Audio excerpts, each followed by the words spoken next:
A gente sabe que quando a gente fala da marca da besta, eu tenho uma série lá no meu canal, é uma playlist, é só você entrar lá, você vai ver uma playlist com muitas aulas sobre a marca da besta, e numa das aulas eu até falo ali sobre 12 características de como identificar a marca da besta, né? Falamos ali sobre o selo de Deus, a marca da besta, sobre a marca da besta no período das duas testemunhas, tem muita coisa ali na minha playlist que eu deixei lá no canal Graça e Conhecimento. Depois eu posso até compartilhar aqui nos comentários com vocês.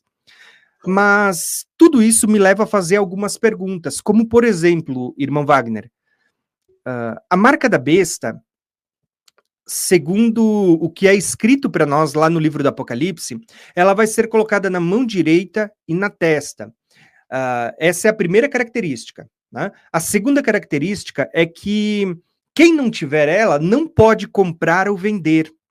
Terceira característica, né, isso de uma lista que eu poderia ir até, eu separei 12, né, mas eu estou citando algumas. Terceira característica, a marca da besta, ela fala de número de um homem, né? Ou seja, ela revela quem é a besta, né? E quarta característica, a marca da besta, ela revela o nome, não só quem é a besta, porque é número de homem, mas fala do nome dessa pessoa.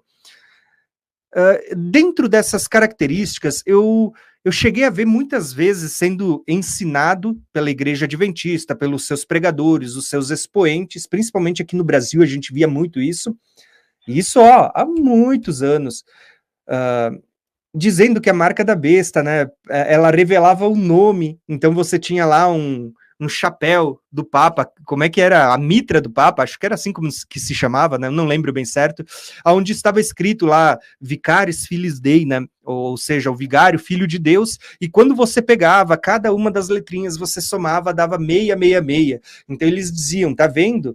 Olha a marca da besta ali no chapéu do Papa, tá revelando o Papa como a besta, revela o nome, enfim, né? A primeira pergunta que eu quero te fazer, então, eu poderia fazer várias, mas eu quero só fazer uma, né? Como fica isso hoje, né? Depois de, sei lá, 20 anos, 30 anos sendo ensinado isso dentro da igreja adventista, recentemente eu vi muitos adventistas vindo a público dizendo que era uma mentira.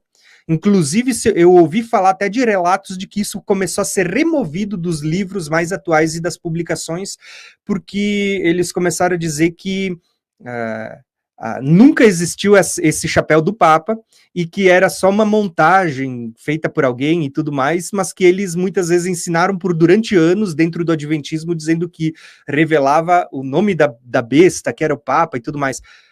Como fica isso quando a gente olha para a palavra de Deus, e a palavra de Deus ela vai dizer que a marca da besta ela é colocada na mão direita ou na testa, sem ela não se pode comprar ou vender, ela revela o número, que é o 666, mas também revela o nome da besta. Como é visto isso dentro de uma visão onde eles dizem que a marca da besta é o sábado e em contrapartida, desculpa, corrigindo, né? A marca da besta é o decreto dominical em contrapartida ao sábado, né? Como fica isso? Na verdade é o seguinte, o que acontece? A igreja adventista, ela usa, primeiramente, para a gente conseguir identificar essas bestas, a gente precisa entender que a igreja adventista ela usa um jeito diferente de fazer os cálculos dela, tá? Por exemplo, a besta que vem do mar, ela começou a agir com o surgimento do papado, ali, o Império Romano, em 538, no ano 538. Só que o que eles pegam? Eles pegam esses 1.260 dias de ação da igreja, eles já transferiram, tá? 42 meses para 1.260 dias. Já começa aí. Já foi transferido. Ok? Então transfere 42 meses para 42 meses para 1.260 dias. E esses 1.260 dias eles transferem para anos. Anos. Uhum. Então eles usam esse período de 1.260 anos, de 538 até 1798, como sendo o tempo em que houve a supremacia papal. E nós não podemos aqui negar que não teve realmente a Santa Inquisição, que não tiveram ali os problemas todos causados pela Igreja Católica, enfim, isso é público, nós sabemos disso. Só que eles usam esse tempo para dizer que essa foi a besta do mar que agiu durante aquele tempo e que depois ela recebeu um golpe mortal. Isso vai voltar, sabe aonde, né? Lá em Apocalipse 17. É lá que vai voltar. Então já fizeram todo esse cálculo. Por que eu estou te falando isso?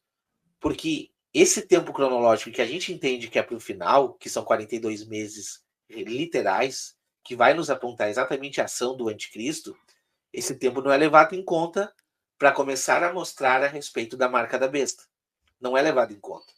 Por quê? Porque agora quem vai dar ação, e a ação que é dada para essa besta do mar, que é o, entre aspas, Roma papal, que é assim que eles chamam, essa ação vai ser liberada pela besta da terra chamada dos Estados Unidos. Então que começa a entrar a questão do decreto dominical. Por quê? Porque eles entendem que Constantino, que foi que determinou a questão da guarda do domingo, ok? Como sendo o dia santo, mas repito mais uma vez aqui, não significa de que porque os irmãos se reúnem no domingo eles estão guardando esse dia. Não significa, não tem nada a ver com isso, nada a ver. A gente precisa entender isso. Agora, o que eles entendem?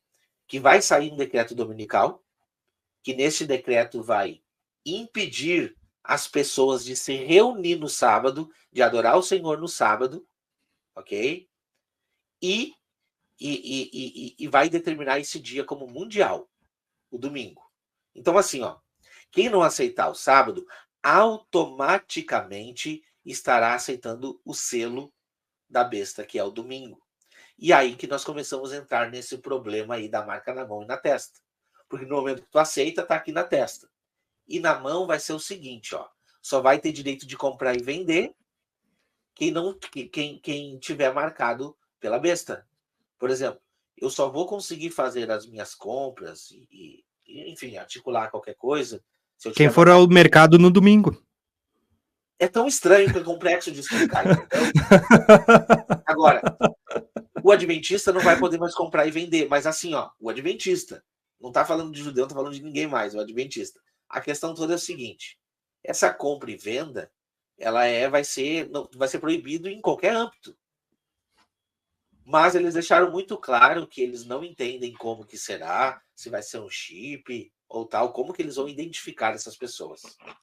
Okay? É engraçado porque eu ouvi, inclusive essa semana, acho que eu ouvi um adventista dando estudo sobre a marca da besta e ele dizia, né, como é que pode ser um chip, né?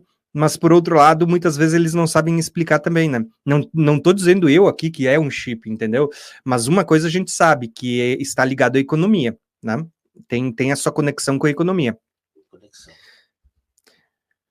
E então, quando a gente fala de marca da besta, né?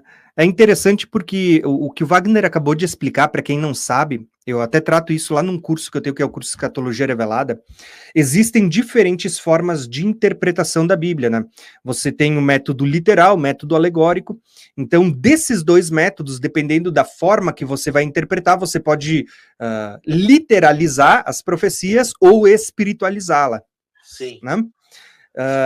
E dentro desses métodos de interpretação, método literal e alegórico, surgiram 4 escolas de pensamento, que são, entre elas, né, surgiu o futurismo, que vamos dizer que é a primeira, que era os primeiros cristãos ali, eles entendiam que as profecias elas iriam se cumprir no futuro, então é chamado de futurismo, um método de interpretação. Surgiu logo em seguida um método chamado de idealista, que é aquele método que interpreta demais, que espiritualiza, alegoriza demais, então vai surgir o amilenismo e outras linhas de interpretação mais espiritualizando a palavra. Só que no decorrer da história vai surgir mais outras 2 linhas de interpretação, 2 escolas de pensamento, que são elas, o historicismo, né? Que é mais aí para a Idade Média, surge o historicismo e o preterismo, que foi, acho que, a última linha a surgir, falando que tudo já se cumpriu no passado. Bom, por que eu citei isso? Porque o que o Wagner estava falando até agora, a forma como muitas vezes os adventistas interpretam, eles interpretam seguindo essa terceira linha, que é a linha mais historicista, crendo que muitas profecias se cumpriram ou têm o seu cumprimento no decorrer da história. Por isso que eles vão falar ali do papado, né? Sempre falando de papas no decorrer da história e tudo mais, né? Então, a gente vê exatamente eles seguindo esta escola de pensamento e por isso que muitas vezes eles chegam a algumas dessas conclusões. Lembrando que, para mim, o maior problema não é em si a escola de interpretação, a forma de interpretar, e sim a questão de eles não terem a Bíblia como sua única regra de fé, e sim terem a Bíblia e o Ellen White, né? Como algum irmão já falou aqui nos comentários, né? É muito perigoso quando você pega uma religião, vamos dizer assim, uma denominação que ela não tem a Bíblia como única regra de fé, mas ela precisa de um intérprete, de um ícone, de um profeta. A gente vai ter, né, surgindo, então, igrejas como a Adventista, igrejas como os Mormons e tantos outros que têm ali a Bíblia não como sua única regra de fé, mas tem que ter outros livros dos seus profetas, né? E aí a gente acaba tendo esse tipo de interpretação, né? Sim, irmão. E sabe o que é interessante de entender? Foi muito bom você tocar nessa parte historicista. Só para você ter uma ideia, a igreja ela se levantou com uma mensagem, e a mensagem da igreja ela diz que os 3 anjos já tocaram, ok? As 3 mensagens angelicais. Por exemplo, a primeira voz, a segunda voz e a terceira. Então, quer dizer, se eu digo que isso já aconteceu, a marca da besta já saiu. Já saiu. Porque se alguém adorar a besta, adorar a sua marca, né? Esse terá parte. Então a gente entende, quando a gente estuda sobre isso, a gente entende que isso é para um tempo determinado. Só que a igreja ela é campeã de não respeitar datas. Tanto é que ela surgiu em cima de uma interpretação que, ao invés de fazer que nem vamos lá, Guilherme Miller, ele reconheceu o erro dele. Por quê? Porque na mente dele, irmão Tiago, ele tinha um quesito que nós temos. Quando se cumprir as 2.300 da tarde de manhã, Jesus volta. Ok? Então, ele cometeu um erro de calcular a volta de Cristo, mas a interpretação da profecia para ele seria a volta de Cristo. Ele disse, não, Jesus vai voltar. Por isso que Guilherme Miller não aceitou o movimento que vinha logo a seguir. Olha só, o idealizador da matemática disse assim, não. Eu já errei uma vez, não vou errar mais uma. Entendeu? Então a igreja é campeã de não respeitar. Agora ela diz que as 2.300 da tarde de manhã se cumpriram, mas tipo assim, tem uma segunda fase. Por exemplo, eu não consigo entender o que os irmãos pensam sobre isso, porque assim, ó, profecia de 2.300 da tarde de manhã o santuário será purificado, mas ele na verdade começou a ser purificado. É uma coisa assim, sabe? E por isso por que a igreja não entende sobre essas datas? Porque ela não estuda coerentemente Apocalipse 11, que vai falar de 1.260 dias, vai falar de 42 meses, vai falar de 3 dias e meio, correspondente à última semana. Ela coloca 70 semanas como cumpridas lá no ano 70. Então, é um conjunto de interpretações que não dá, na verdade, não traz a realidade que poderia deixar uma coisa muito mais clara e palpável para os irmãos. Esse é o grande problema. Né? Quando a gente vai para Daniel, por exemplo, a gente vê sobre o chifre pequeno, quando que ele surge, o tempo de ação dele, e a igreja simplesmente não explica isso. Eu cheguei a ver uma pregação em que o doutor Rodrigo Silva disse assim, ó, irmãos, aqui essa parte de Daniel 12 aqui, eu não vou ler para não criar problemas. Falou assim. Irmão, Wagner, teve alguém que escreveu aqui nos comentários primeiro, e eu tô aqui hoje eu tô de boa, né? Hoje eu tô só lendo os irmãos aqui enquanto eu ouço você, né? O testemunho de um ex-adventista.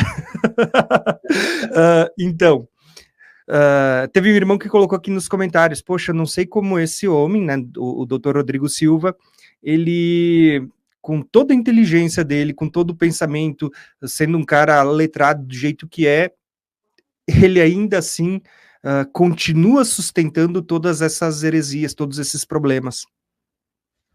Exatamente. Irmãos, assim, ó, eu não sou estudado, não tenho teologia, não tem nada disso, né? Eu não estou dizendo também que quem tem não tem a capacidade ou não.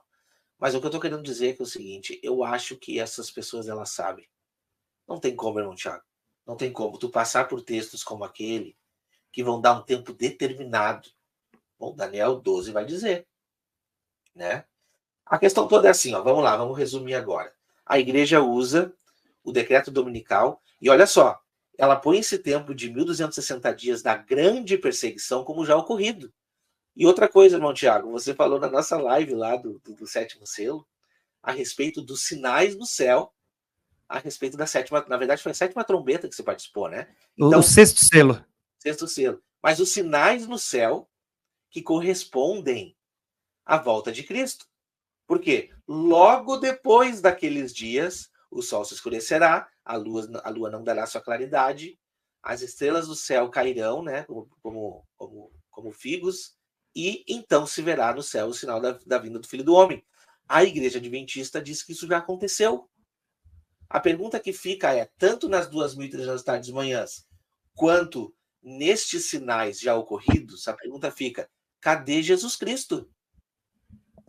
Entendeu? Por quê? Porque a questão toda é a seguinte, quando se trata de decreto dominical, a igreja não consegue te dizer quanto tempo vai durar. Porque o tempo de duração da grande perseguição, ela já colocou para o passado. Ela até aceita, tá? Alguns falam, não, vai ter uma outra perseguição. Mas a perseguição bíblica já foi, já passou. E quando a gente vai para Mateus 24:15, o grande sinal que Cristo deixa para nós não é observado. Qual é o grande sinal? Quando, pois, virdes a abominação desoladora, da qual falou o profeta Daniel, olha só o sinal que Jesus disse. No lugar santo, quem lê entenda, né? No lugar santo, quem lê entenda. Eles não entendem.